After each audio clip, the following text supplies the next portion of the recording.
We have been talking a lot about success, how to get into business and how to make it work. I really like what Jake is going to talk because he's going to talk about Sunset Games 101. What does it happen when afterwards, right? After the success, after everything.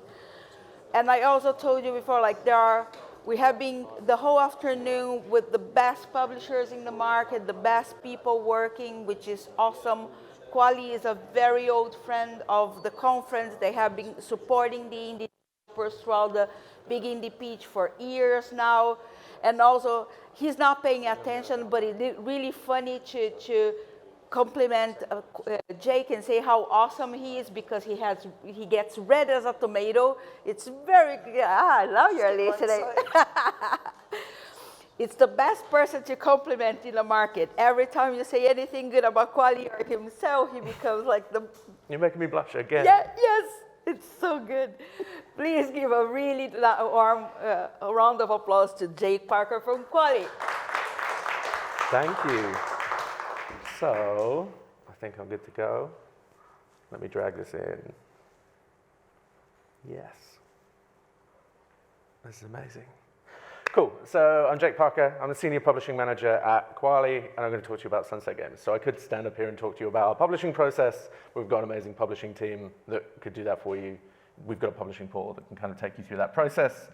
So I want to talk about Sunset Games, and essentially they're a type of hyper-casual game that we have built quite a lot of at Kwalee, and there's a kind of core engagement loop in there that's quite exciting and quite interesting to play with. So what are they? They're typically a runner-like experience where you're kind of upgrading, improving your character, usually kind of starting from a really small and kind of weak point, and getting better and better with each run, speeding through this world and kind of chasing the sunset, that's the name. So you kind of want to explore distance and verticality in this world that you're creating. And the games that we've launched, Sunset Games that we've launched, include things like Blast City, Jetpack Jump, Rocket Sky, which have all been really successful for us. So what are they about? You start small, you want to burst into this kind of exciting world with a relatively weak character, struggling to make much ground as you're kind of progressing through, but earning currency every time that you try. And through this kind of persistence, you're unlocking new upgrades, maybe adding like engines to a plane, or adding new roller skates to your character that like make you go further into the world each time. Everyone's rewarded, so you don't get punished. There's no real sense of a loss, and you're constantly kind of getting better and better, building this gameplay loop around a tight core that allows you to kind of keep engaging the player, giving them this feeling of progressing and getting more powerful. So the things that we find really great about them are light decisions. So in the design, there's a sense of light decision making where you're playing through, making these light choices. Flexibility in the design, so you can kind of use any theme, and not punishing, like you're not punishing the player at any point. So the decisions that you're making throughout gameplay, typically like light, impactful decisions, so there's not too much to consider, there's not too much to kind of take into account the typical hyper-casual gameplay, and you're giving the player a sense of adventure. So you're allowing the player to explore through this world, unlock more of it, and see more of it. And that's part of the key drive of a Sunset game, is you are unlocking, and you're kind of always looking at like what's over the horizon, what's around the corner. And that could be as simple as an environment that you're kind of barreling through, or a new upgrade that you get that's exciting and makes a big difference to how you're playing the game. And then you kind of accentuate all of these little moments with all this polish. So you can see with Jetpack Jump, I keep looking down here, I forget that it's up here. You can see with Jetpack Jump, like a lot of time and care went into like every impact where you're tapping to jump, feeling like this little explosion coming from your feet, and really reinforcing the sense of satisfaction that the gameplay gives you. Loss in Sunset Games doesn't really exist. So they're naturally reward-oriented. You never really punish the player. Every time you're playing through, you get something completely new. You get to see this world. So with Go Fish, for instance, the world that we created was this diverse range of fish that you can collect, and there's always something new, something to discover. With Jetpack Jump, for example, it was this long world where you were discovering a new environment, a new area each time that you got a bit further. Keeping players engaged. So you want to build a really compelling world for your concept. You want to build something that allows players to feel like they want to explore, they want to see what the next thing is, they want to see what's around the corner. Like this idea of what's over the horizon, where am I going, what's coming up, and combining that with intuitive and accessible controls, which is obviously a staple of hypercasual, and meaningful upgrades that are connected to this game world and the gameplay that you're giving the player. Flexibility in Sunset games isn't just in the gameplay. You can make these games with quite a short prototyping phase, so you can build this core game, and then on top of that, add these upgrades and essentially allow the player to kind of evolve over time and grow and develop and feel this sense of satisfaction from continually beating their last run. And it's a formula that you can apply to pretty much any theme. So it's something that allows you to come up with a new concept, a new idea that's exciting and has a new core game, but still apply this, essentially this formula that keeps people engaged and allows you to build engagement based on that. So the crucial things are there about adventure. Explore the world, give players earnings that enable their progress, unlock new content with progress, and then build new horizons for your players to explore. Some Sunset games published by Kwalee include Rocket Sky, Jetpack Jump, and Go Fish. And could have some Sunset games made by you guys. So we'll be running a game jam soon from the 14th of March to the 3rd of April. We'll have a kickoff webinar, and essentially we'll run a lot of kind of coaching and close work with developers to build Sunset games and help ideate around what kind of engaging, fun gameplay can fit itself well to this formula. And that's it. That was very quick. We're gonna go for questions, but I have to make plenty of this time for comment questions. because you talk fast, dude. So fast. So fast. Fine, I'll calm down for questions. So fast.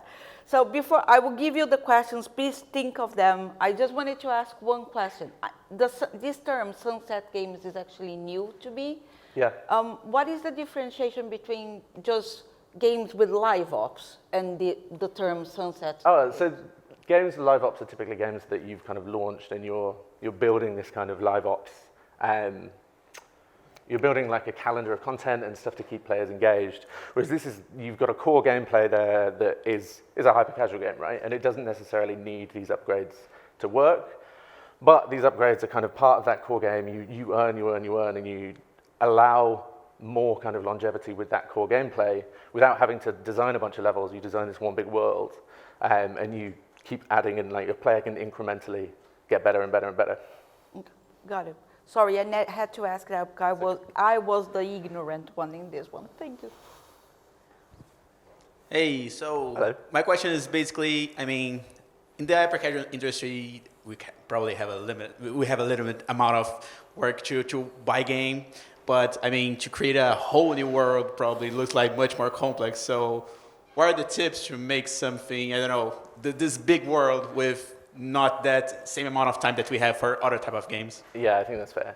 So I think, like, the idea of a Sunset game lets you cut a few corners, right? You can build just the world that the player's going to see and start implementing stuff that adds this sense of variety, and you kind of polish up these sections that you know are going to be impactful and are going to be appealing when you kind of look at them from a distance. You kind of see, what's that over there? But you don't need to necessarily build a bunch of level design. You don't need to create these systems where you're going from level to level. You're just kind of resetting the progress, adding to these upgrade numbers, and then running again. Nice. Anything else? If not, I can always ask. Like, I write books of questions of things. But I have another question then. And actually, I wrote it down. So how when you're creating Sunset games, how that keep being, I know the hyper-casual part is the core loop, but aren't there like a little bit starting to get more to the casual side of things instead of just hyper-casual, or how do we still differentiate? It kind of depends on how complex you go with the upgrades and any metagame that you build around it, right? You've still got a really engaging and really simple and accessible core loop with a Sunset game, but you kind of start moving towards casual if you're building in a bigger meta around that. You're building like a bigger system that allows you to upgrade a bunch of different things in a more complex way. It feels like this simplifies that upgrade part, so it's more accessible for as many people as possible. And it still gives that continuous kind of sense of satisfaction of beating the last run. And I imagine it still keeps the thing of playing with only one hand, very simple core loop, easy to learn. Got it. Did you guys think of more questions? Nothing? I It's can. fine, you can grab me to ask questions at any point.